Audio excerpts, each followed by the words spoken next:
RFID chips, or radio frequency identification chips, are tiny wireless devices embedded in tags that can transfer data from the tag attached to an object. Chips can be the size of a grain of rice and are incorporated in just about every consumer product. They can even be implanted in pets for identification. The RFID tag can be affixed to an object and used to track and manage inventory, assets, people. For example, it could be affixed to a car, computer equipment, books, mobile phones. But the ubiquitous nature of these RFID chips have some worried that they might one day be used to track and control humans. How long, they wonder, before all citizens are urged to implant RFID chips under our skin? Many have started paying for things with our phones, even watches. One company, though, wants to take that technology to another level by implanting a chip in your hand.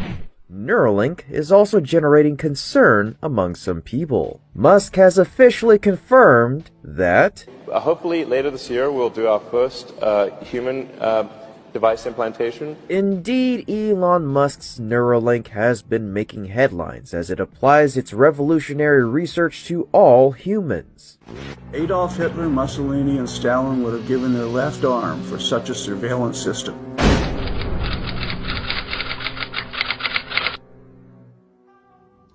Now, the RFID chips are already in almost every piece of clothes you have. So, having them in your body is not going to really change it that much more. But it's just that downward slope toward there is no privacy. At the end of the day, if we ever have a government that wishes to go after any part of the population, it will be virtually impossible for someone to evade it.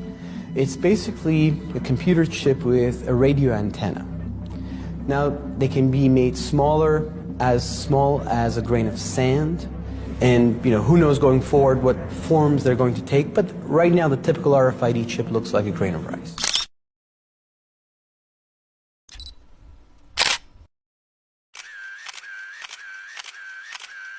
And he causeth all, both small and great, rich and poor, free and bond, to receive a mark in their right hand.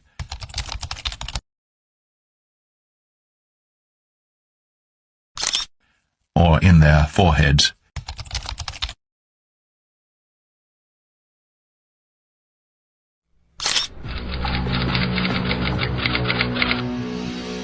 There's been a series of fears that have driven all kinds of policies in the West, and so I can see that eventually perhaps a fear is used to tag everybody. Wow, you've got UPS, Nestle, Coca-Cola, Procter & Gamble, Unilever, Home Depot. More and more companies with each passing day are jumping onto the RFID wagon.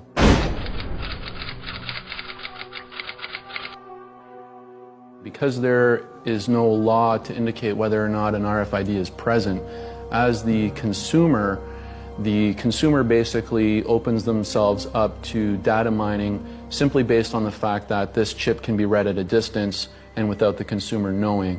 So you start to encroach on a person's privacy. You can extrapolate and mine specific data about the individual, certain habits, certain specific behaviors that they might have, where they shop, so on and so forth. Think about how they encroach on our privacy. And then, of course, if you look at the applications, I mean, they definitely are a threat to our freedom of assembly and association, simply by being able to monitor who's in contact with who, where they're associating, when they're assembling, for how long, so on and so forth. So I would definitely say that RFIDs are a threat to our civil liberties. What is the range of these tags? Can they be tracked, for example, by satellite? Well, it depends on what kind. There are a couple different general kinds. There's passive and active. So the passive ones, they don't require a battery source, so they're good for example, my cat has one. So those ones typically are a few centimeters to maybe 10 feet. You have to be fairly close to pick up those. The other ones that have a battery attached, like the transponder in your car to take a toll road, for example, they're attached to your car's power system, so they can afford to transmit a lot further. Those are active RFID transponders, and those can be up to about 100 meters. The main purpose of tagging human beings is security. What we're told is that if you have a tag underneath your skin and you have a child, the child can be retrieved. If you are in an accident far from home, this tag will then give them a code that they can put in a database that opens up your medical files and can save your life. These are the arguments that are being promoted when it comes to tagging human beings. And it's very compelling. The problem, of course, is where it could lead, such as the surveillance of the population. Can they be implanted under the skin? RFID chips can definitely be implanted under the skin. Back in 2004, the FDA had approved consumer implants. And in the same year, there was a nightclub in Barcelona which actually offered RFID chips to their VIP clientele. Line bypass, access to the VIP lounges, a debit account from which they could pay for their drinks were all aspects to entice the club goers. So they have been doing this for quite some time now. It's true that in the United States and in Canada, the medical community is endorsing implantable chips inside of humans. Lives are going to be saved, essentially is the core of the argument. It's true, but it opens the floodgate to all kinds of other possibilities. It also desensitizes the population to the whole concept of being tagged. There are medical associations that are pushing for laws that tag children at birth. So from the moment you're born, you are incorporated inside of a system that is not your family. Kind of like having a citizenship number where you are a person of the republic, so to speak. And then that really is very dangerous. Do you think that RFID chips are, in fact, the mark of the beast? I mean, if you look at the Bible, more specifically the book of Revelations, it talks about a time where an individual will not be able to buy or sell or trade anything unless they bear this mark, which will be located in either their right hand or their forehead. And if you think about how we've been slowly creeping towards a cashless society, and if you think about how we've been conditioned over the years to simply swipe a card or to just tap a card, I mean, all you got to really do now is just remove the card altogether. The people will accept this technology. I believe we're going to get to the point that in many Western societies, cash will not be used. It'll all be digital.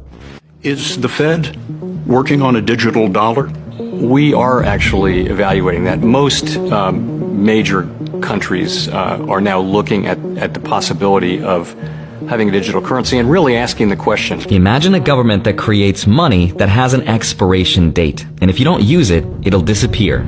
That's happening already with the digital yuan, and Americans are rightfully skeptical. President Biden issued an executive order to explore the creation of a U.S. central bank digital currency, effectively converting the dollar into a centralized digital currency. The U.S. dollar is in the process of being replaced by a central bank digital currency, or a CBDC. In fact, most countries around the world are creating their own right now. What if I told you 90% now of the world's central banks say they're investigating central bank digital coins? According to a report by Citi, by 2030, there will be up to 5 trillion digital dollars circulating the global economy.